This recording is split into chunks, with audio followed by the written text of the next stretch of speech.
આજે પહેલી વાર આવો નજારો જોવા મળ્યો છે કે મહિપતસિંહ ફાઉન્ડેશનમાં એક પિતા આવ્યા છે, પણ આજે પિતાને એમના બાળકોએ તરછોડ્યા નથી, એમને કાઢી નથી મૂક્યા, પણ આજે પિતાને યોગદાન આપવા માટે મોકલ્યા છે પોતાના બાળકોએ. આજે આવું સાંભળીને આપણને હકીકતમાં ગર્વ મહેસૂસ થાય છે આ બંને બાળકો પર. આ છે દાદા પટેલ સમાજના, અને આ દાદાને એમના બાળકોએ યોગદાન આપવા માટે પોતાના પિતાને મહિપતસિંહ ફાઉન્ડેશનના વૃદ્ધાશ્રમમાં મોકલ્યા છે.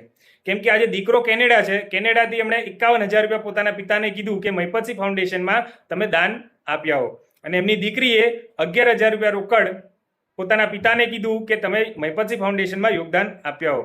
ખરેખર ભાઈ અને બેન, તમને બંનેને દિલથી ધન્યવાદ છે. તમને દિલથી સલ્યુટ જેટલું કરું એટલું ઓછું પડે, કેમ કે તમે આજે મહિપતસિંહ ફાઉન્ડેશનને જરૂરિયાતમંદ જગ્યા સમજ્યા કે યોગદાન માટે જરૂરિયાતમંદ જગ્યા છે, એ બદલ બી ખૂબ ખૂબ ધન્યવાદ તમને. અને આજે એક પિતા માટે પણ ખૂબ જ ગર્વની વાત છે આ, કેમ કે આજે એમના બાળકોએ એમને તરછોડીને નથી મોકલ્યા વૃદ્ધાશ્રમમાં, પણ આજે એમના બાળકોએ યોગદાન આપવા માટે અને દાન આપવા માટે મોકલ્યા છે.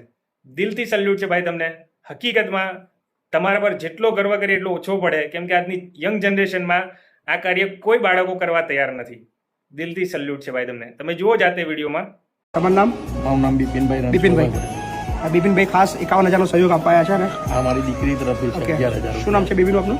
ખુશ્બુબેન કેવિનભાઈ પટેલ. થેન્ક યુ ખુશ્બુબેન, ખૂબ ખૂબ આભાર તમારો સહયોગ અમારા સુધી પહોંચી ગયો છે, અને તમારો અદ્ભુત પ્રેમ અમારા માટે ખૂબ આત્મવિશ્વાસ વધારવા માટે જરૂરી છે.